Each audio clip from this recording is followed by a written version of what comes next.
Chers paroissiens, chers amis, que la grâce et la paix vous soient données de la part de Dieu notre Père et du Seigneur Jésus-Christ.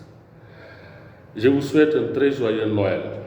Je pense particulièrement aux malades, aux prisonniers, à ceux et celles qui n'ont pas le droit de célébrer Noël, à ceux et celles qui ne peuvent pas célébrer Noël à cause de la guerre et de l'insécurité. Que ce Noël soit vraiment un temps de joie et de paix. Mais pour qu'il en soit ainsi, il nous faut recevoir la paix et la joie qui viennent de Dieu. C'est-à-dire reconnaître dans cet enfant Jésus, couché dans une mangeoire, celui qui manifeste parmi nous la présence du Dieu vivant et vrai. Chaque jour, des enfants naissent un peu partout dans le monde. Ce 25 décembre 2022, beaucoup d'enfants sont nés. Mais leur naissance ne concerne que leurs parents et leur famille. Tandis que celle de Jésus bouleverse et continue à bouleverser et continue de bouleverser le monde entier, et elle est fêtée partout depuis plus de 2000 ans, parce qu'elle n'est pas comme les autres naissances d'enfants. Elle est extraordinaire parce que cet enfant que nous fêtons est extraordinaire, parce que cet enfant que nous déposons symboliquement dans une crèche, c'est le Fils de Dieu. C'est Dieu lui-même qui se donne à nous. Cette naissance est tellement extraordinaire qu'elle a divisé les annales de l'humanité en deux, avant Jésus-Christ et après Jésus-Christ. Chers amis, la bonne nouvelle de Noël, c'est que Dieu aime tellement le monde qu'il lui donne son Fils unique, en qui sa grâce se manifeste pour le salut de tous les hommes. Mais il n'est pas simple pour nous de croire à l'amour de Dieu pour l'humanité et au don de sa paix quand la vie nous soumet à toutes sortes d'épreuves. Il nous est difficile de croire à la compatibilité entre l'amour de Dieu et les souffrances de la vie de chaque jour.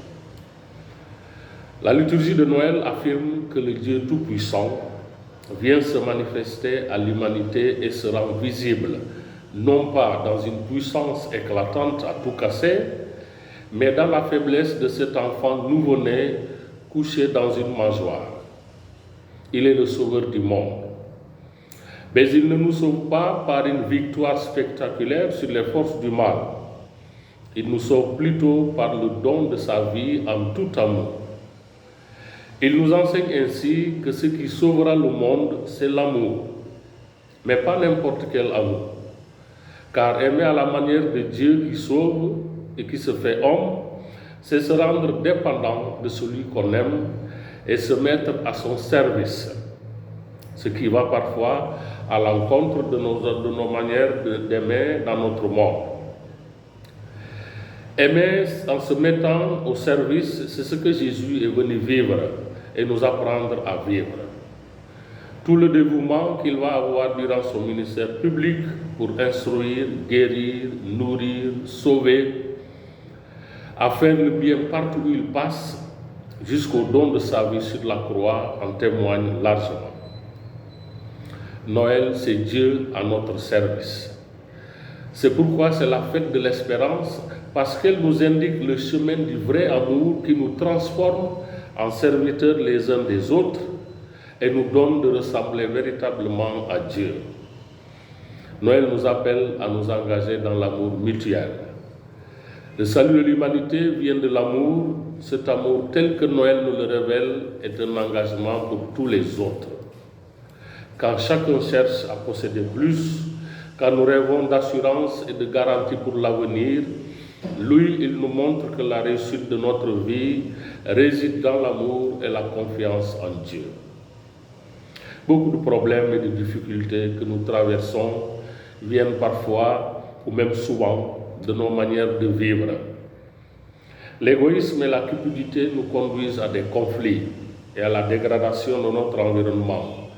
Le fondamentalisme, l'individualisme et le culte de la liberté nous éloignent les uns des autres et nous enferment chacun sur lui-même.